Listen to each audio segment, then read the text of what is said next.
சற்றுமுன் வெளியான தகவல், கலைஞர் மகளிர் உரிமை தொகை ரூபாய் 1000 தள்ளி போகும்.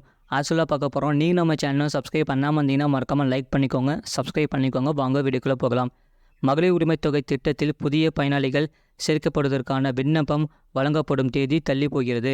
விக்கிரவாண்டி தேர்தல் விதிமுறைகள் இன்று முதல் அமலுக்கு வருவதால் இந்த திட்டத்தின் விரிவாக்க தேர்தல் தள்ளி போகின்றன.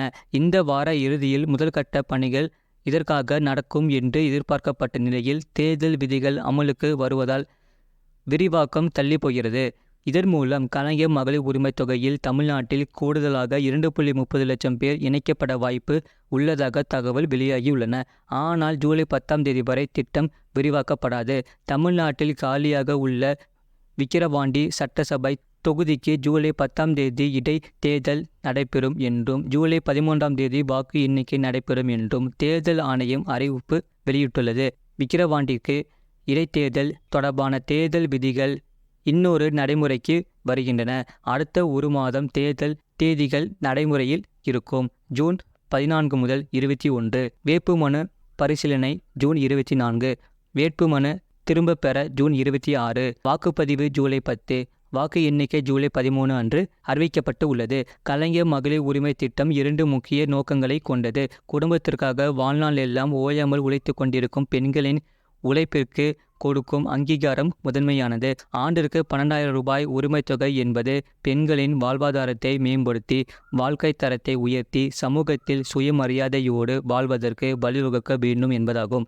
பெரும்பாலும் கணக்கில் கொள்ளப்படாத பெண்களின் உழைப்பை முறையாக அங்கீகரித்திடவே பெண்களுக்கு சொத்துரிமை வழங்கி கல்வியிலும் வேலைவாய்ப்பிலும் உள்ளாட்சி அமைப்புகளிலும் இடஒதுக்கீடு அளித்து பெண் உரிமை போற்றிட கலைஞர் அவர்களின் பெயரால் இந்த மகளிர் உரிமை திட்டம் அறிமுகப்படுத்தப்பட்டுள்ளது.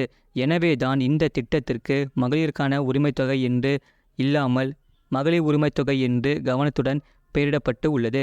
கலைஞர் மகளிர் உரிமை திட்டம் விரைவில் மேலும் விரிவுபடுத்தப்பட உள்ளது. இந்த முறை இதில் கூடுதல் பயனாளிகள் சேர்க்கப்பட உள்ளதாக தகவல்கள் வெளியாகியுள்ளன. அதன்படி முன்பு முன்னாள் அரசு ஊழியர்களின் மனைவிகளுக்கு பணம் கிடைக்கவில்லை.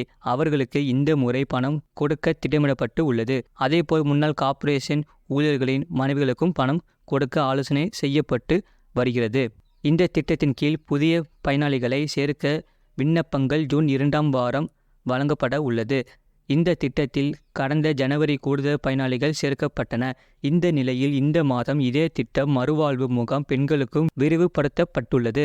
அதற்கான ஆணை வெளியிடப்பட்டுள்ளது. அதேபோல் இதுவரை விடுபட்ட பெண்களுக்கும் பணம் அனுப்பப்பட முடிவு செய்யப்பட்டு உள்ளது. அதன்படி பின்வரும் மக்களுக்கு இந்த திட்டம் விரிவுபடுத்தப்படலாம் என்று கூறப்படுகிறது. முன்னாள் அரசு ஊழியர்களின் மனைவிகளுக்கு பணம் வழங்கப்படலாம். முன்னாள் கார்ப்பரேஷன் ஊழியர்களின் மனைவிகளுக்கு பணம் வழங்கப்படலாம்.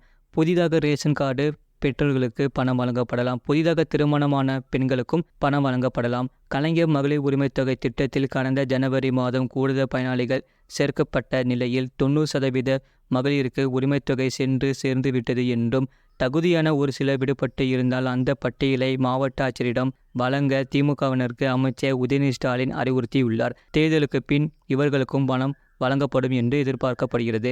ஏற்கனவே கலைஞர் மகளிர் உரிமை தொகை திட்டத்தில் கீழ் கடந்த ஜனவரி மாதம் மேலும் சில பயனாளிகளுக்கு பணம் அளிக்கப்பட்டு வருகிறது. கடந்த 2 மாதங்களுக்கு முன்தான் இந்த திட்டத்தில் மீண்டும் சேர 11.8 லட்சம் பேர் மறு விண்ணப்பம் கொடுத்துள்ளனர். அக்டோபர் இறுதி வரை இவர்கள் கொடுத்தனர். இப்போது 1.7 கோடி பேருக்கு இந்த பணம் தற்போது கொடுக்கப்பட்டு வருகிறது. இது போன்ற செய்திகளை உடனுக்குடன் அறிந்து கொள்ள மறக்காம சேனலை சப்ஸ்கிரைப் செய்யுங்கள். மற்றவர்களுக்கு தெரியப்படுத்த ஷேர் செய்யுங்கள்.